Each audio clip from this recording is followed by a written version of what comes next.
All right, I'm excited to welcome Philippe Mesritz, who is a Fractional Chief Customer Officer, who has most recently been General Manager at Community Brands, known for transforming SaaS organizations and boosting retention. One of the things I noticed, for example, in his background is he had increased the NPS of one of his companies by like 40 points, which is incredible.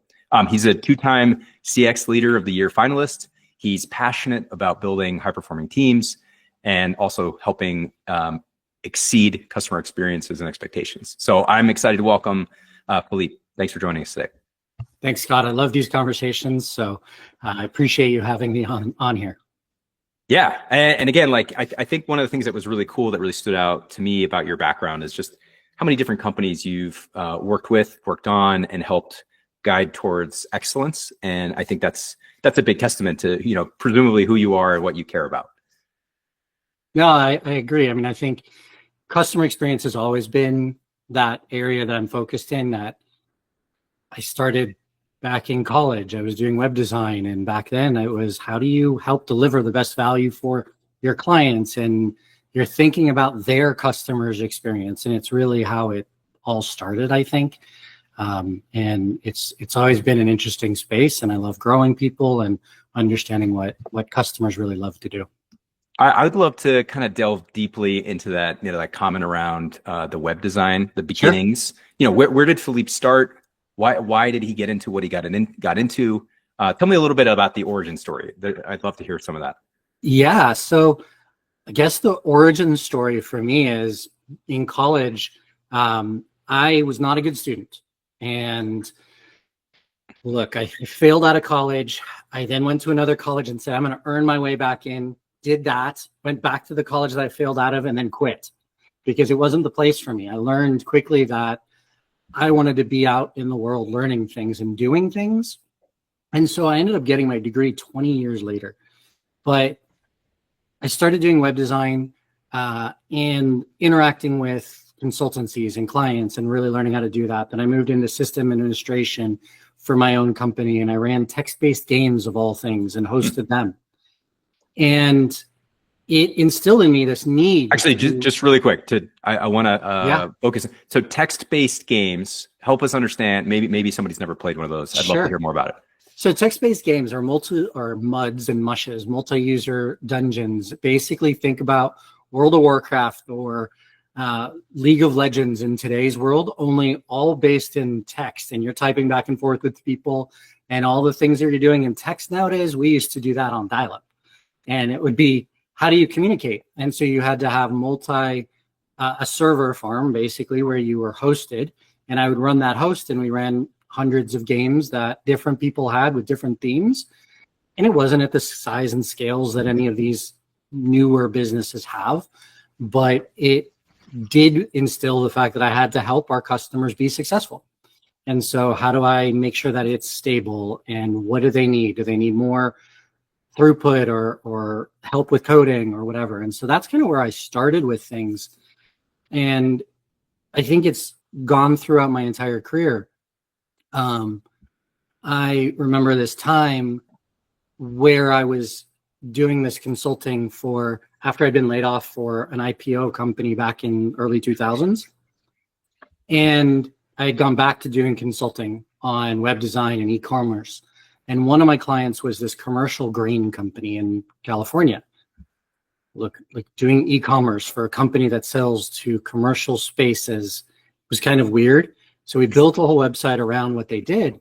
But I was there and I was looking around, and you saw these huge corn silos and the trucks coming in and out. And that made me think about how everything had to be seamless to deliver everything on time, and how everything's intertwined from every piece of the factory, the action that was required, how they position themselves for their websites so that the farmers and everybody that needed their grain or selling or buying their grain really got involved. And it kind of gave me this idea of manufacturing is a place that it's important.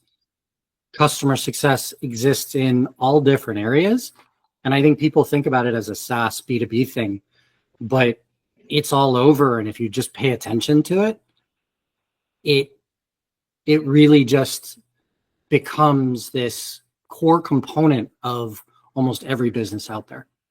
Yes, absolutely. I totally agree. I think it's really interesting. Like you said, first you built this server farm and you had to make sure that the customer experience was good enough that presumably they didn't get pissed off and yell at you. Yep. And then same with the delivery of at this sort of green space. I worked at Nordstrom, and their whole thing was customer experience above all else. And they always give this example of like, if somebody comes in with a tire to return it, you have to allow that return. And I remember thinking, this is so ridiculous, but it was sort of trying to stress the importance of the point that you're making of how, the customer doesn't come in if they don't love your product, they're not coming back. Exactly. I mean, it's how Costco's built their brand. And there's all these stories of people who are like grills that are rusted through and people return them after they've been using it for 10 years. And Costco's like, all right, here's your check. And you think about how do they stay in business, but they've grown so far on this whole thing of customer experience. Nordstrom's exactly that same scenario where when they started, they were this small organization and they really built it to say, bring us, like, we want to help you. Buy from us, don't buy from us, but we want to help you. And that's how Nordstrom's built their whole reputation. So I think it's a very interesting paradigm. Are there times that you can remember where you did something that was so, I think in the software world, people would say it doesn't scale, but like, are there times that you can remember where you did something so over the top ridiculous to help a customer? Strangely enough, I canceled a customer. Okay. That's a super interesting one as well. Yeah. So in this particular scenario, it was this customer that had bought the product and the product was meeting all of their needs on a microcosm level. They were being very successful, but then they wanted to go global. And it was this concept of they needed a local conversation point in every zip code across the country and across the world. And we had spent time, energy trying to help this customer be successful. We had spent almost as much in the first year as they were paying us. And that wasn't including the whole back-end server. It was like our PS team trying to solve for this problem. And we ended up turning around and telling them, like, look, for your ability to do something, we aren't the right product for you. We cannot meet your need. And it turned into this very interesting conversation. They paid the rest of the contract out. This was their choice. They paid the rest of the contract out and said, if you ever have this scale, then we will be interested in coming back because you treated us the right way. So it was kind of one of those, treat people in the right way, even if you're firing them, quote unquote, as a customer, and you build this really good relationship. That was a $500,000 a year account. Oh man, that would have been, I feel like I would be totally freaked out to have to do that. It was painful. And I wasn't C-suite at the time, but I walked my chief customer officer through it. And I'm like, here is the only option we have is to spend $500,000 to more than that every single year, or be like, look, it's not the right fit for you. So we need to kind of part ways. And there's all of those conversations about what people did to save things, right? Like, how do you build this customer experience? But I think that there's also value in thinking about it from when you end a relationship. That customer experience is just as important for the long-term reputation that you have, the long-term success you have, and so forth. Yeah, I think this is actually a really good insight that I haven't heard anyone really bring up in the past. I often think about, the process to have to let somebody go, to fire a customer. Each one of these are all these touch points where maybe they're going to come back. Maybe they're going to, try your product again. Maybe they're going to work with you. I actually have a bunch of people on my team who have come back. Yeah. Either after leaving or being asked to leave. And, maybe the timing wasn't right, but everybody remembers those kind of final moments. Absolutely. I have people who I've laid off, yet they came back to work for me because of the way that we treated them. I had an employee back, I don't know, it was probably 2012 or so. I remember having this conversation with him before I was taking a trip to our headquarters. And the conversation, I sat down with him, and he was a events shipper. Basically, he would take equipment and he would ship it out to an event, and then he would receive them. And I sat down with him and I said, hey, something's not working here. You're not getting things on time. You're not filing them. think about what that looks like and think about what your future here is going to be. So I left and I came back, and before I got back, he had quit because he knew the next step was going to be parting ways anyway. About 6 months to a year later, I get this random note from him on LinkedIn. And the note says, "Thank you for putting me in my place." He is now a program manager and been a program manager for a number of large gaming companies because he learned that being on time, being accurate with what you're shipping, how you're shipping, receiving things matters. But he couldn't handle the physical side, but he was much better with running the games. So he shifted his career. But it's one of those things, like if you can figure out how to tap into an employee in the right way, to your point, I think they can turn into fans, even if they get fired by you, laid off by you, quit, whatever that situation might be. So I think that's a good opportunity to talk about sort of one of the next topics that I was wanting to get into, which is basically building a great team, building a high-performing team. So I think you're highlighting a very important element of building a high-performing team, which is eventually, there's going to be people who you hire who you made the wrong choice. Absolutely. Or they're just not. So let's talk a little bit about what are some of the things that you think through or do to build that team? Like, how do you start? How do you get them onboarded? How do you train? I mean, you don't have to go through everything, but would love to hear a little bit about that. That'd be a lot longer than this conversation, probably. Yeah. But I think for me, I have this triumvirate of things. I think about transparency, I think about clarity, and I think about vision. So for me, the transparency side of things is making sure that you're coming across honest, sincere, you're bringing everything that you possibly can and talking about it to your teams. I am a fan of talking about the finances, about how the company is working, and doing that across every level, because your teams really are the ones that are doing the work. They're the ones that will make or break whether your company succeeds. ELT is there, great. They've set up vision, but it's the teams that matter. And if they don't know why they're doing it, and they're not set up to know what's happening and the impact, they're not going to get anywhere. I think clarity is the second piece. And that is being clear about what's expected, what's not expected, what our goals are, what our challenges are, and realistically thinking about that as one big function effectively to say, okay, are you clear on what you're supposed to do? And then finally, in line with both of those is that vision. Set what you're trying to do. Set the North Star, because you're not in every room as a leader and you can't be. So how do you make sure that when you're not in the room, people know what they're trying to accomplish, that they know they're going to take something that they are being asked to do, that they're not sure what to do, and then they can put it up against that North Star because they've heard many times from you what you're trying to do. They know what your financials look like. They know where you stand.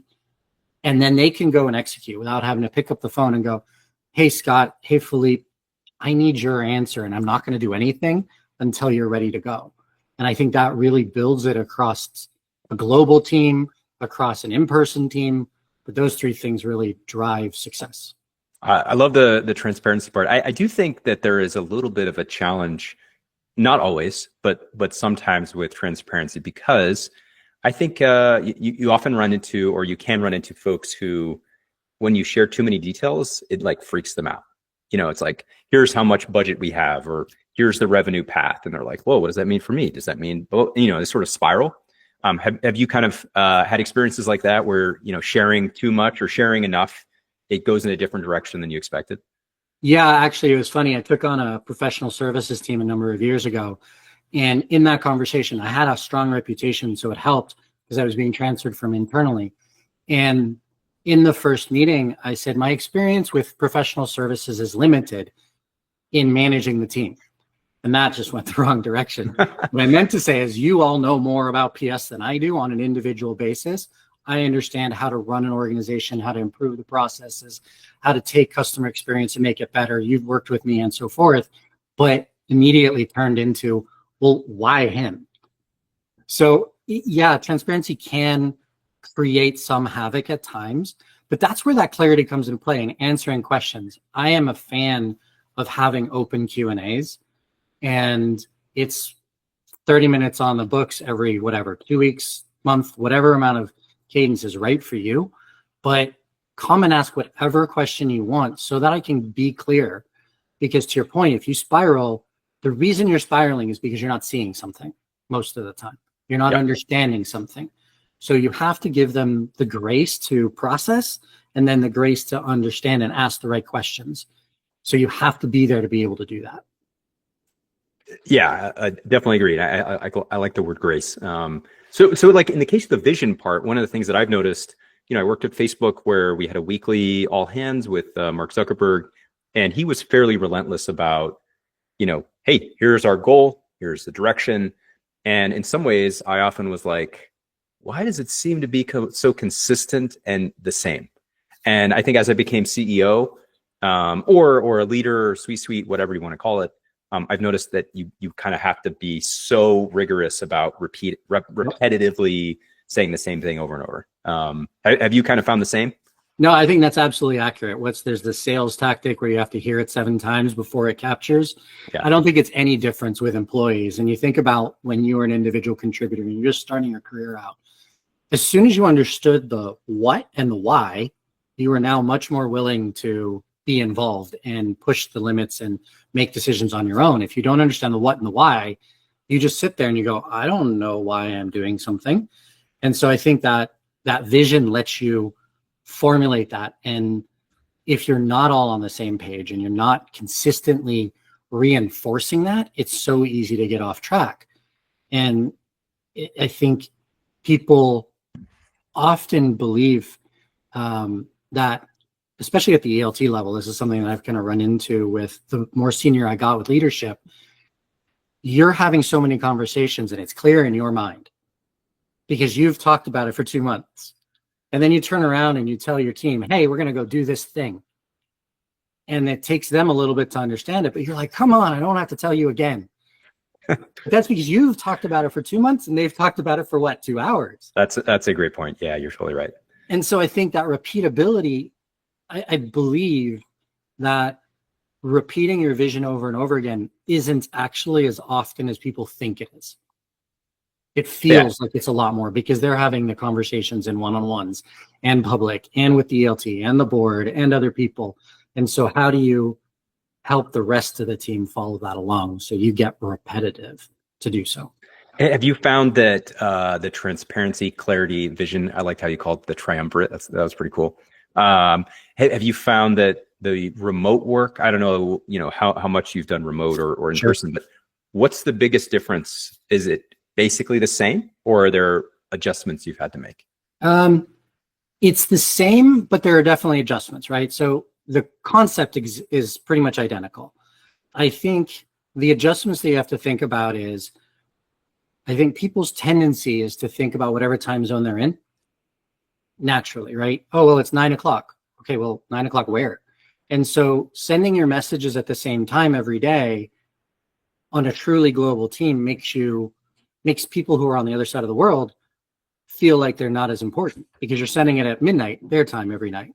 Right. And so I believe that you should have rotating meetings for that hit all time zones.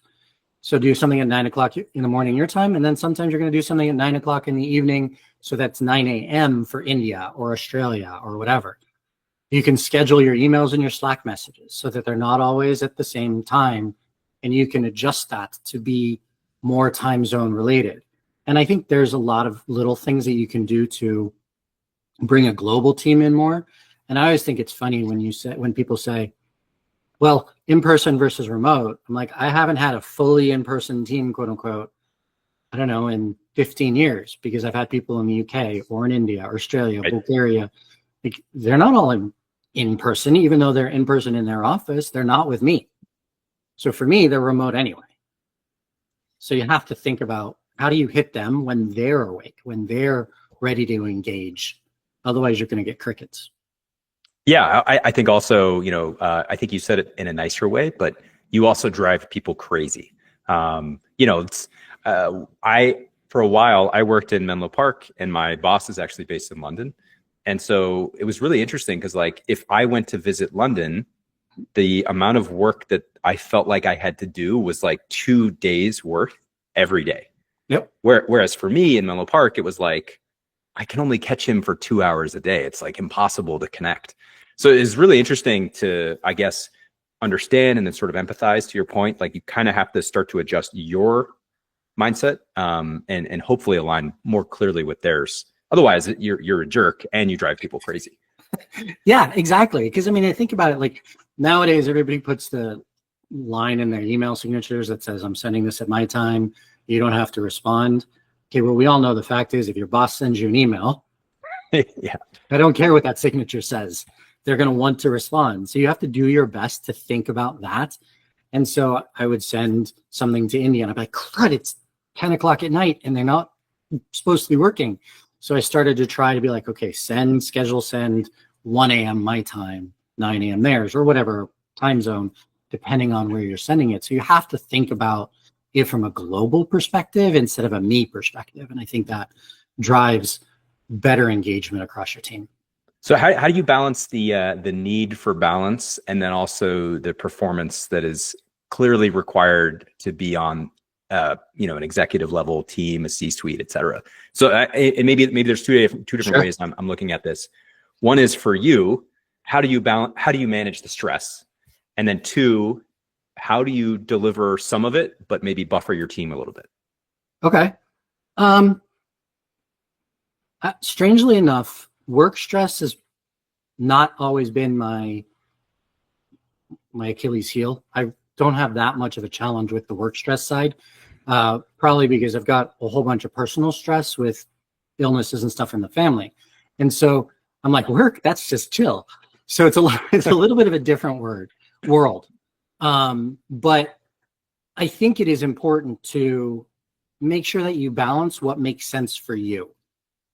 And I think people talk about work-life balance and they make this assumption that 40 hours for you is balanced. Like, well, maybe it's not. Maybe 50 hours or 60 hours or 90 hours is balanced for you because it works for your life cycle and the way you work or the way you sleep or whatever.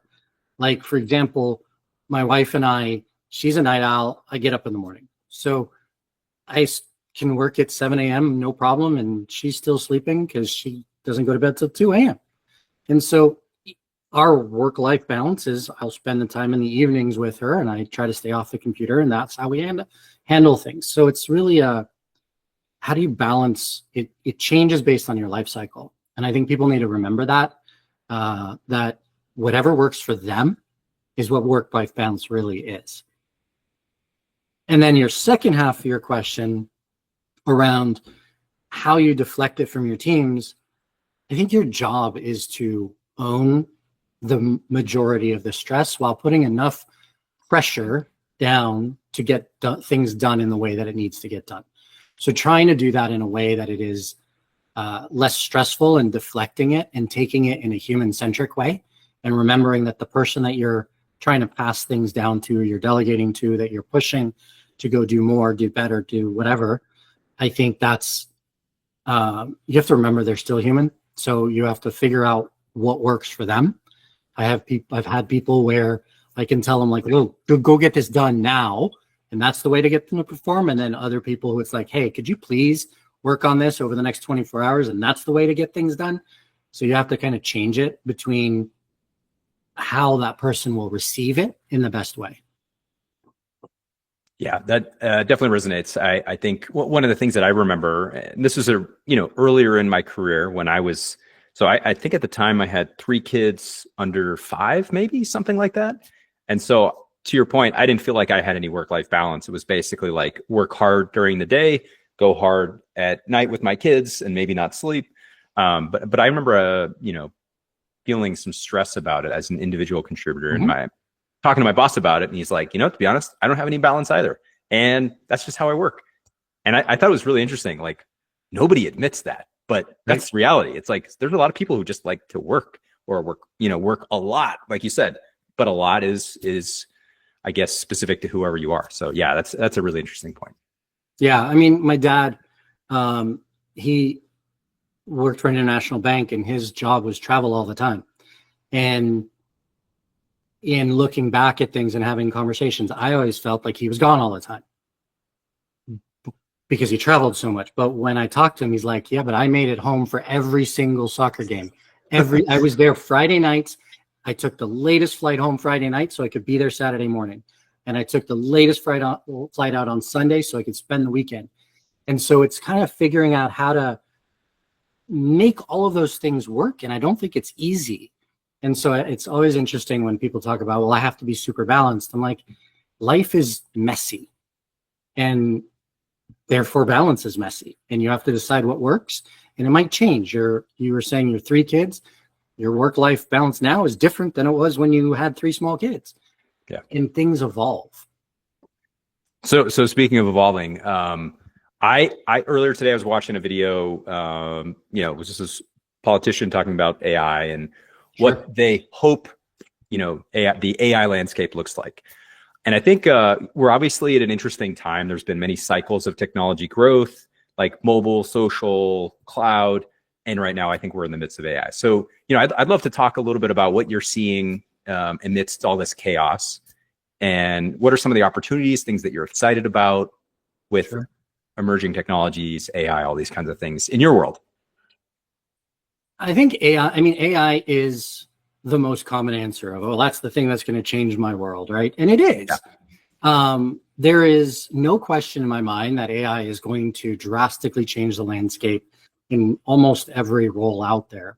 From if you are a construction worker, I recently saw a video where the trades is starting to use AI to make sure that they're, like an electrician, using it to make sure that they're hooked up to the right panels and leveraging the intelligence to make sure that they don't get electrocuted effectively, all the way to the conversations where people are like, there'll be $1 billion company with 1 employee because they've done everything else via AI, right?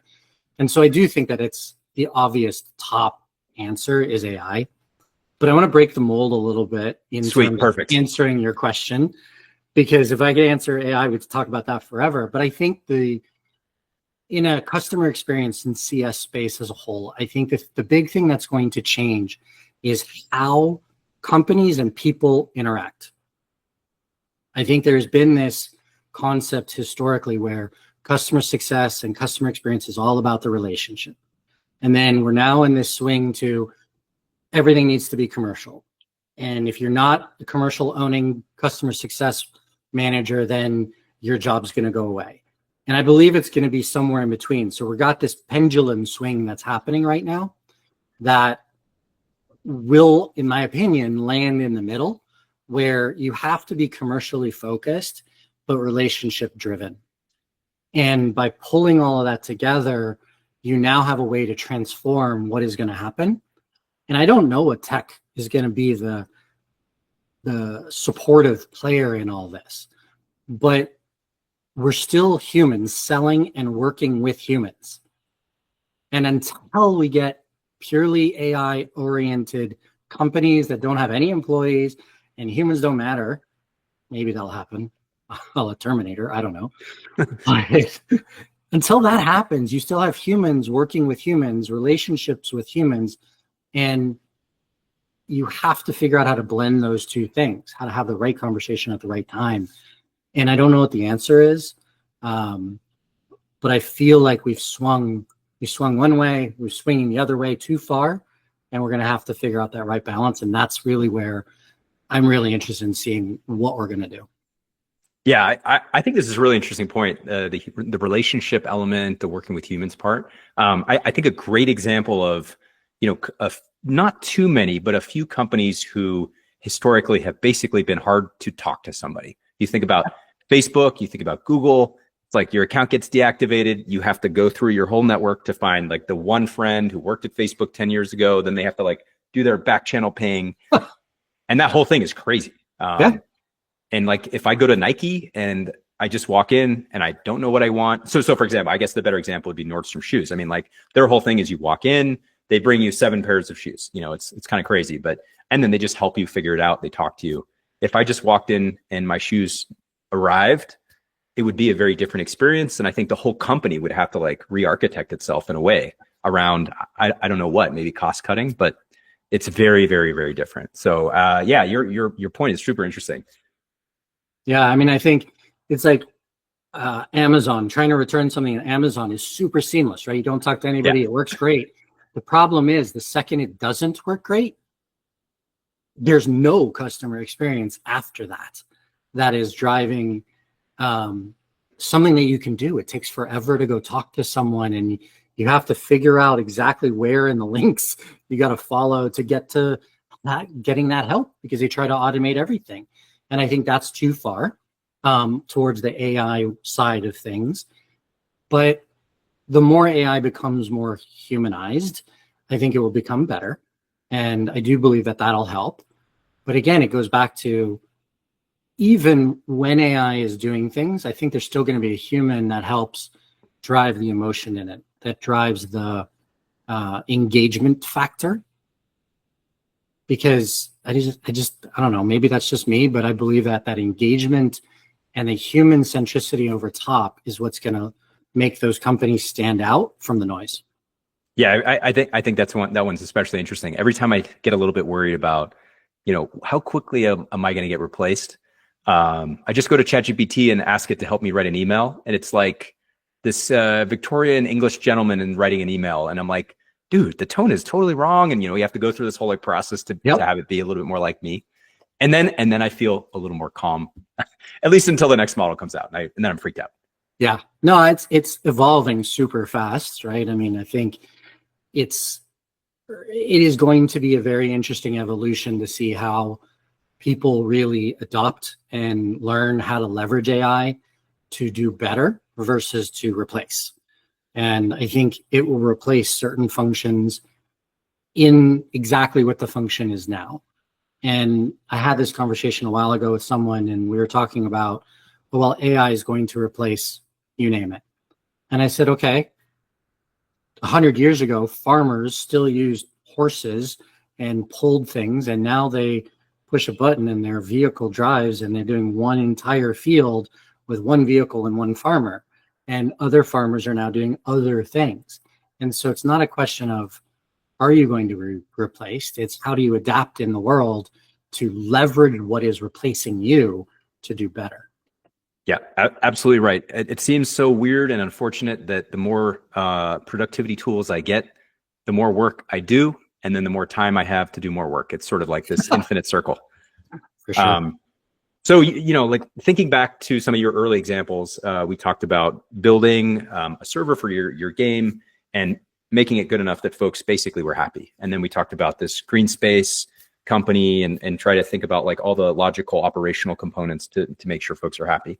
And then I think I'm trying to remember which company it was that you had highlighted this, but you were able to help improve Net Promoter Score, NPS, substantially. And Yep. Presumably that was a function of like looking at user flows and helping people communicate with you and a whole bunch of stuff. And so I'm kind of curious, like, as you think about building a great product, how do you figure out how to make sure that what you're building continues to be the right thing and that you're delivering it in the right way? Because I do think that's a big part of customer experience and success.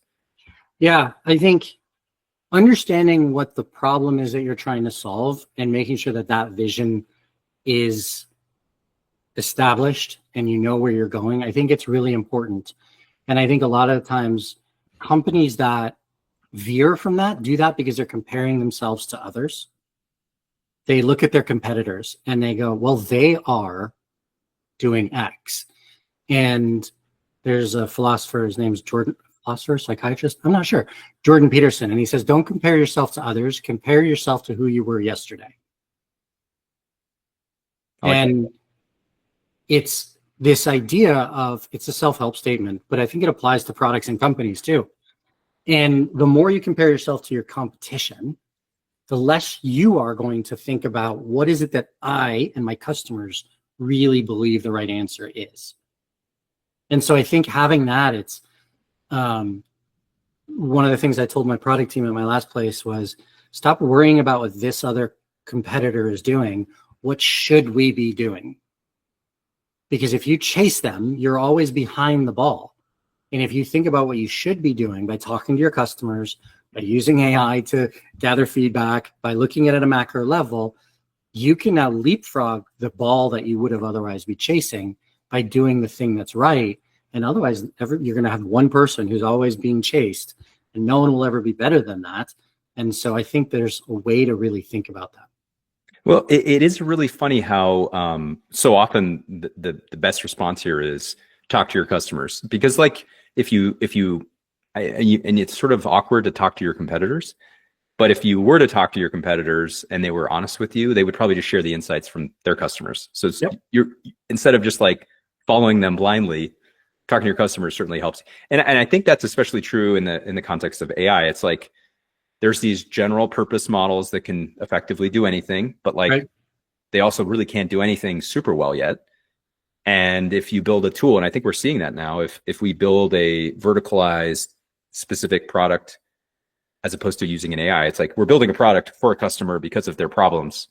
That's when it becomes really valuable. It's like that whole customer understanding loop, build for them, listen to them over and over and over. Well, I mean, it's kind of funny, right? So if you, the concept is solve the pain, right? So I think it's whether you're in a job search and you're trying to get a new job, and it's like solve the pain for that company. Whether it's a new product, solve the pain for your customers. Whether it's your customers going, I have this pain, so you can jump to solve that particular problem. Whether it's, I mean, I hate to say it, but in your personal lives, your friends, your family, they've got a pain. Can you help them? Like figuring out what that is and solving that allows you to be successful in a way. And sometimes that pain is just listen, and you're like, I'm not going to fix that because your real pain is over here. So let's go do that, right? So because customers don't always know. I mean, bluntly, customers don't always know everything that they want, and they're going to want, like Henry Ford's, I'm not even sure it's the real statement, but if I ask my customers, they just want a better, faster horse. Yep. It's that concept. It's like your customers have input, but you as a business owner or a product leader or a CSM leader or whatever have a vision of what it could be. So how do you blend those things? And that's really how you can drive forwards in a successful way. Yeah, absolutely right. I think I started to laugh as you were talking about this, but I was thinking about my sisters occasionally will be like, dude, I don't need you to solve my problems right now. I just want you to listen. And I think that's a great insight that like we all need to identify is, like you said, some of the things that our customers share, they're not really the problem. And you kind of have to figure out what the root, main root issue is. And that's actually a lot of work. And I think it makes you excellent if you can figure that out. Absolutely. It's funny, as a product leader, you want to solve the problem and the pain. And then I think about like a support leader hat in the CX space. Support leader can't solve everything at all times, but a customer just wants to be heard. This isn't working. And so a good support leader will take the time, listen to the venting, as it were, and then say, I'm sorry, that's not something we're going to be able to fix now. They're going to vent some more. And then over time, it'll be like, okay, thank you for listening. Like that's the end result. And you've not had to fix the problem because you're fixing the macro by your product being great, your whatever. And so I think you have to think about your sisters. They don't want you solving your problem, right? It's how do you help them either talk it out, or how do you just go, I'm really sorry that happened to you. Yeah. Oh, it's so hard to do. I'm so inside, just like agitating, like, oh, I can really do something here, but like really, I'm not quite that skilled. I can do a lot of things, but I'm a fixer at heart, so I hear you for sure. Yeah. Well, I have one kind of final question for you, and it's more just like as you think about folks who are looking to navigate a career path that is as cool and as interesting as yours. What are some of the things that like you think are really critically important at that early and kind of middle stage, as sometimes it feels like you're roaming and maybe you're actually on the right path? I would say there's nothing wrong with roaming. Don't limit yourself to the straight line career. Up kind of isn't always better. In the short run, it feels like it. You're going to get a little bit more money. You're going to get a little bit more title or recognition, but that growth path is following a path you may never have thought about. My point, like my first real job was delivering newspapers. And then I worked at KB Toys, which doesn't even exist anymore. Oh, I loved that place. Right? So it was shelf stalker. And then I went into web design. And then I went into server farms. And then I went into consulting. then I worked for a startup doing software point of sale. Like being able to meander throughout this career gave me a broad background. And at this point, I can sit in a room with a DBA, database administrator. I can sit in the room with a Salesforce admin, a developer, an engineer. I can sit in the room with a government official, with executives, and I can adapt to it because I've had this meandering career. And you have to be able to think about broadening how your options look like through roles or companies you didn't expect. And I think being open to it, but still having an idea of like, this is where I want to be. I've always wanted to be a chief customer officer. And that was always my goal for the last 20 years. Get my MBA, be a chief customer officer. Neither of those I hit in the time frame that I wanted, to be blunt. Yeah. But I've run support teams, I've run success teams, PS teams. Like it's all in the customer experience space. But just the experience allows you to have better conversations and think about things in a different light than if you were like, I'm level 1, level 2, level 3, senior manager, director, VP, all in one organizational type. You lose that flexibility and the malleability. I think that's great. I mean, I grew up with sounds similar to you actually, with a banker dad who, there was sort of this path after you graduate college where it's like 2 years associate or, 2 years associate, MBA to PE and blah, blah, blah. And it was like, I literally could not fathom and imagine doing that. And I did not. And I was more like you, but such a great insight. And so we'll just wrap up. And I just want to say thanks again, Philippe, for joining us. So Philippe Mesritz, if you, where can folks find you if they're interested in following anything you're having to say? LinkedIn, Twitter, Instagram? Best place is LinkedIn for sure. Okay. I post a newsletter there, so feel free to subscribe. I've also, I'm happy to have conversations, always open to talking. And Scott, thanks for the conversation. Love thinking about these things because it gets me out of my box.